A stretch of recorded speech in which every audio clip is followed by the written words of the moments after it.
Hello everyone, today I'm going to be showing you Anish Giri's Immortal game from 2017 against Ding Liren. Usually chess is played on 64 squares, however, in this game there was clearly a focus area on the board, and as a matter of fact, Anish Giri's last 22 moves were all played on one side of the board. It's a really crazy game, really amazing, really immortal, so let's just jump straight into it. Anish Giri had the black pieces, and Ding Liren with the white one started with e4.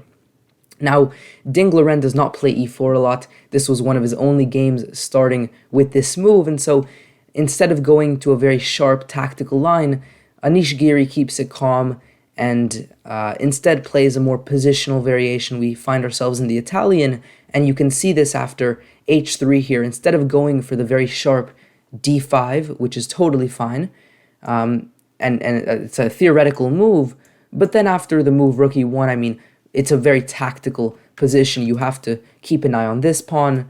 Perhaps there's the break with d4, maybe f7 comes on under some heavy fire at some point. So it's totally theoretical and fine to go into this with the black pieces, but you have to know what you're doing, and it becomes very tactical. And instead of this, Anish Giri instead played d6, signaling that he wants a more positional game where it's now going to be a matter of who can develop their pieces to the most effective squares.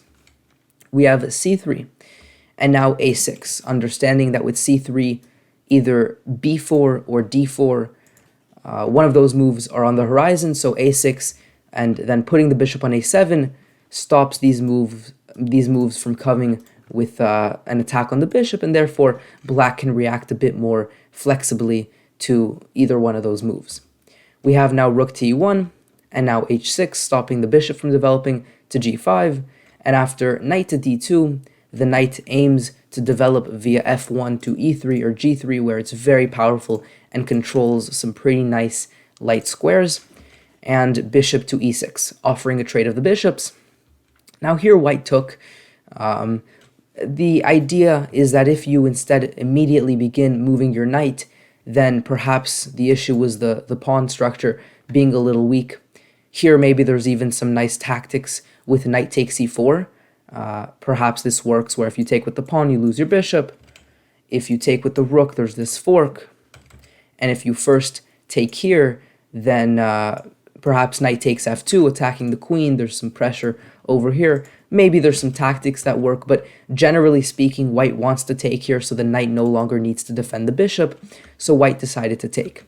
Now here, pawn takes, opening up this f-file, and with the help of this sneaky bishop on a7, this could become a really big issue for white. And so for that reason, knight to f1 and then bishop to e3 was played, trying to relinquish the pressure along this diagonal. And now a5, simply grabbing space, and after bishop takes, perhaps the rook can also come via a6 into the game, although I don't know how fruitful this will be. It seems that the area of focus is on the king side, so for the most part, you're just going to bring the rook back at some point. Now in this position, d4 was played. We have the move queen to f6, trying to activate the queen. Also, this g6 square is really nice for the queen. Notice you could have also gone via e8 to g6 and tried to put pressure like this. However, queen to f6 is much more flexible. And the reason for this is that after e8, your queen basically has to go to g6, and it has to go there pretty quickly, because otherwise you're just going to be blunting and stopping your own pieces from developing harmoniously. Whereas when you go to f6, you're not getting in your way, you're not getting in the way of the rooks, and they can stack without first having to go to g6. So just a slight difference, but a pretty meaningful one at such a high level of chess. So queen f6, we now have rook e3, and now knight to f4, the knight lands at a really nice square. Notice there already is potential targets on h3, so h4 was played.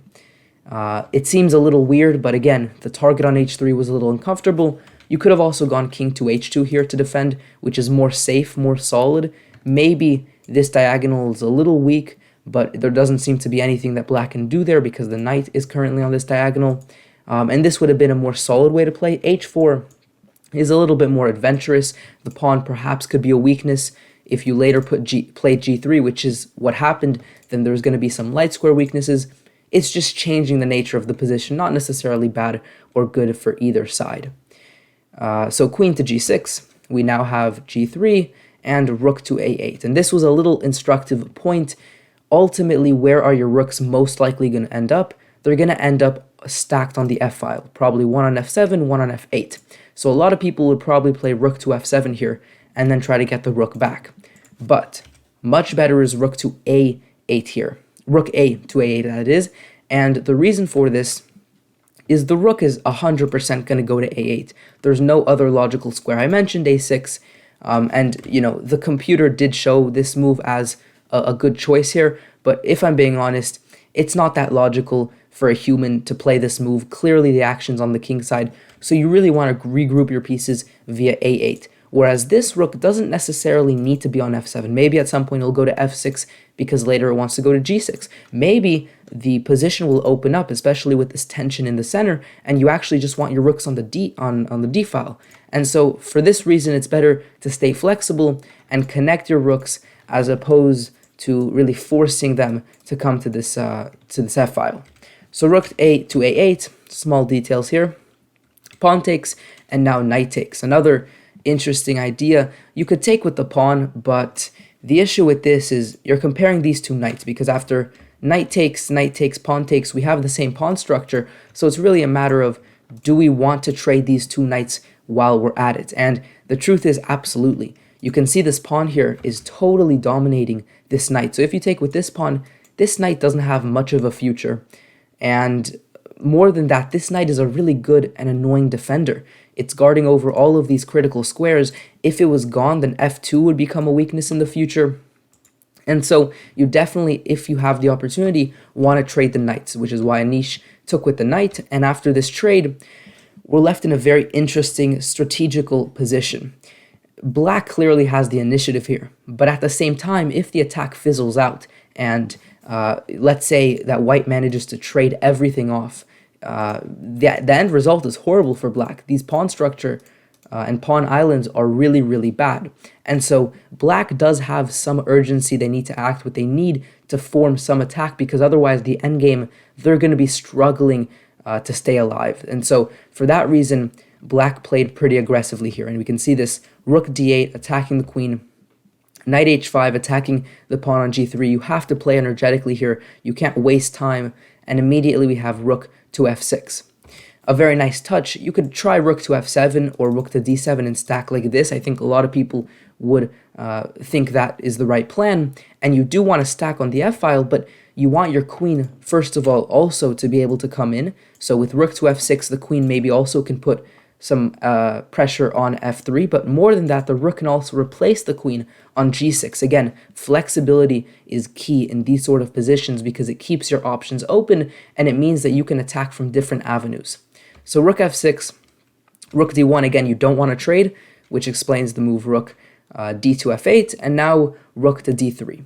Again, white pieces are much more passive than black pieces, but if white can hold in this attack and transform the position into an endgame by trading, then black's pawn structure is way worse. And so black does need to do something. So queen to f7, trying to switch the position here, maybe also put some more pressure here. And the queen can also, and later does, come to e7, and you're going to see the reason why later. So now queen to d1, we have rook to g6. You can already see, by the way, only one side of play. You're never going to see the move c5 here or b6 in this position. Everything is on this side of the board. And actually from this moment on, even before, from really this moment on, Anish Giri only made moves on the king side. A crazy game. You really rarely see that ever happening. So queen to f7, queen d1 defending over the pawn, and now rook to g6. Pressuring the pawn on g3 and forcing the queen into a really, really passive state. So queen to e1 and now queen to e7. The position seems a little mysterious because, I mean, this move doesn't seem to have that much meaning. What is the queen really doing here? But you see why in a second. And after the move king to h3 came a brilliant sacrifice. I give you the opportunity to pause here and try to find it. You know, it seems like something's kind of been building up for a while, but it hasn't seemed to be any definitive move that you can play, but now comes the time to attack. So consider your options, pause the video, and rejoin once you think you found it. The move here is rook takes g3 check. Nothing here works. I mean, the king can always escape, and, you know, perhaps you calculated some lines, the king ends up on h1, and the knight annoyingly can block on h2. So if you want, you can calculate those lines, but the end of the story, that does not work. You need to instead enter via g3. And after knight takes, we have this check on f4. The king is forced to h2. I mean, going to g4 is pretty much suicidal. The king is now trapped. It can no longer escape. And I mean, I suppose maybe queen f6 or f7, just get the queen in and give checkmate. I do not think that the king will survive on g4 in this position. So h2 is more or less forced. But after queen h4, we infiltrate. But, we sacrificed a full rook, so you better have something in this position. And Ding Liren calculated this when he played king to h3. He calculated, by playing king to h3, he obviously considered this option, and he assumed that in this position, white was totally fine. And it seems that way. Again, you can try some stuff. I mean, queen h3 is tempting to go for checkmate, but after the checkmate is defended, the queen maybe even becomes some sort of target here, even perhaps getting trapped in some lines. Alternatively, this check seems interesting, but again, the king is in no danger at all. It will simply escape, maybe even to the queen side. So it seems like the attack fizzles out, and this is a huge instructive moment. You need to bring more pieces in the attack, and Anish Giri here prepared rook to f6. You don't expect such a slow-looking move. You think there has to be something. You sacrifice the rook, so you need to checkmate immediately, but that's not the case. If you observe the situation after rook to f6, these pieces are so passive, they have no chance to build anything. And I mean, rook to g6 and taking on g3 is a pretty quick threat as well. So white is in a horrible position here. In the game, Liren checked on d8, and after king to h7 brought the rook over to d2. You might be wondering why they threw in this check. I'm not so sure, and if anything, I think the king is even better on g8 than it is on h7 for white, because it's more exposed here, and later you could give some checks. So why rush with this check before going back? Perhaps there was some ideas of infiltrating here, although I didn't really see anything definitive about that. But okay, anyways, the check was thrown in, but now rook to g6 comes. And you don't have time to go to h2, of course, because this knight falls by the rook, and after the king moves, you can simply play, for instance, queen to g5 here, I suppose, and you're more than fine. You're really happy in this position because your attack continues. That is the key. Now here, rook g2 is played. Notice you can't go to h2 because I suppose just rook takes g3, and even knight h3 here works, with the idea of later going queen to g5, threatening checkmate. The rook is pressured. All the pieces are in, so this is definitely game over. So rook to g2 was played, but here, this is the moment where you had to see something. Obviously, taking the rook is ridiculous because you're down a lot of material and you're just simplifying the position. However, you need to find a really nice, brilliant idea, and that idea is h5, preparing to then take the rook. And there's a key difference. Let's say c4 was played. After knight takes, king takes, now the queen can move either to g5 or I think f4 as well, and suddenly there's pressure. h4 is a threat as well, and you know, let's say something like king to h3, then you can even take, and go into an endgame where you're up many pawns and your queen is super active and their king is super exposed. And so for that reason, h5 was a very brilliant idea by Anish Giri, simply adding the pressure, making a very concrete and hard to deal with threat. Rook to h2 was played in this position, trying to pressure down this king on h7, but after the very calm rook takes g3, there appears to be nothing. King to h1, queen to g5, and the pieces, the annoying thing for white is that the attack is not over. Black won a good chunk of the material back, but the attack is not even over. h4, h3 is coming. The pieces are all so active.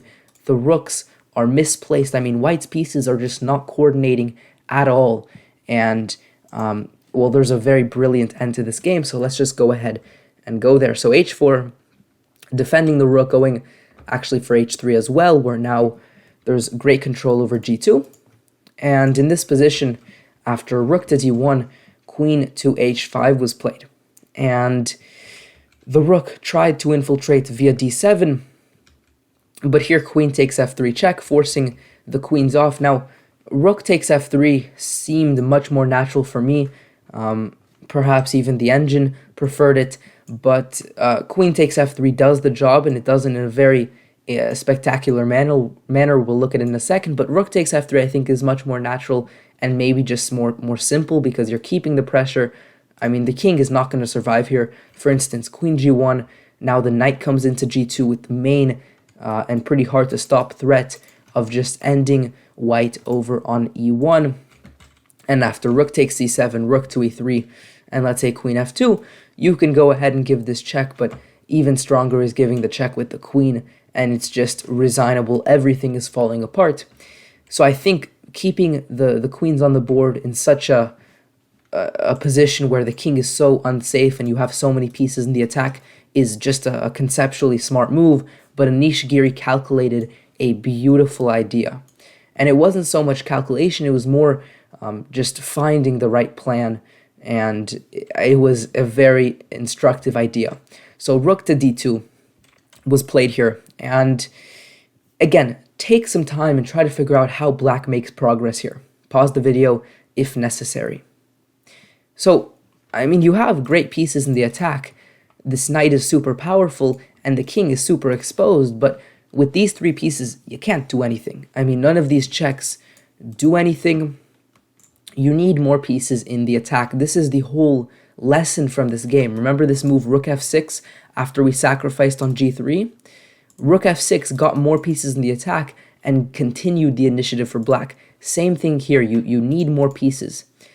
And, well, the only piece, frankly, that you have is the king. I mean, the pawn going to g5 is an interesting idea, but of course here it's illegal anyways, and even if it wasn't, it would leave the king really exposed, so king h6. An incredible move, such a slow, composed idea in such a crazy position where you're down material, but the king is super exposed. Really, really instructive. Rook d8 was played here. You know, I mean, taking on c7 doesn't help. The king is coming in anyways. You can even maybe push g5 here, and, you know, stacking over on d7 won't do anything. You know, for instance, g5, rook d7, king h5 check, and the king sneaks to g4, after which mate is basically inevitable.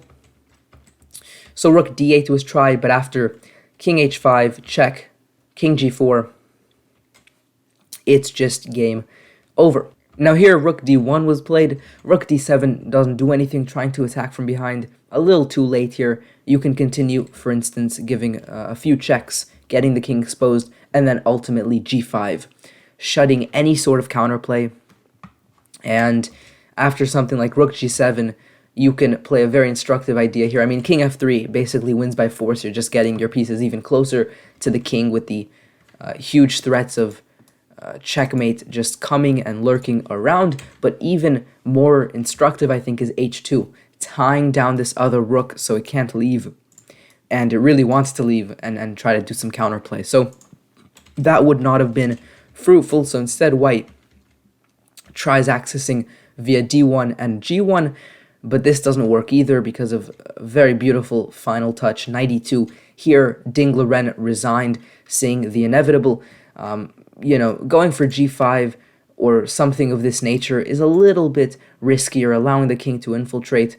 Perhaps you still have some very good play there, but why not just shut down all counterplay, stopping this idea, but not only that, also improving the knight, coming over to g3 next. And just to show you a variation, let's say rook d8, recentralizing, but now knight g3 check. If king g1, then after knight takes e4, I mean, everything falls. g5. Again, no rush here.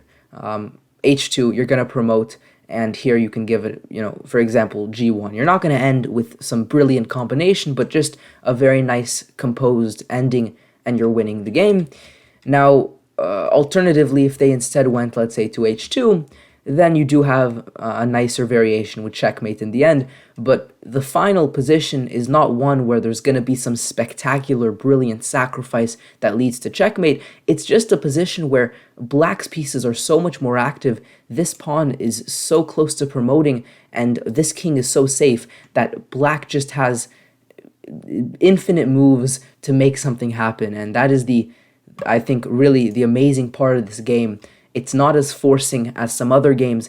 It's just a very quiet game. This whole move, king to h6 here, such a quiet plan, just getting the king a little closer bit by bit. And then again, we saw this after sacrificing a rook, making such an impression on the board. Black continued by just playing the slow-looking rook to f6. Really instructive. You don't have to finish off with a brilliant combination. You can just slowly bring more pieces into the game and win like that. So I think this was an incredible game. It started in such a symmetrical, boring type opening. The Italian, both players just developed, but very quickly with this open f-file that was created and moving the pieces over slowly but surely to the king side, black just made such a huge amount of pressure so quickly and ended off finishing it in brilliant style. Hopefully you guys enjoyed this game as much as I did. Like this video if you enjoyed it, subscribe if you're new around here, and I will see you next time. Peace out.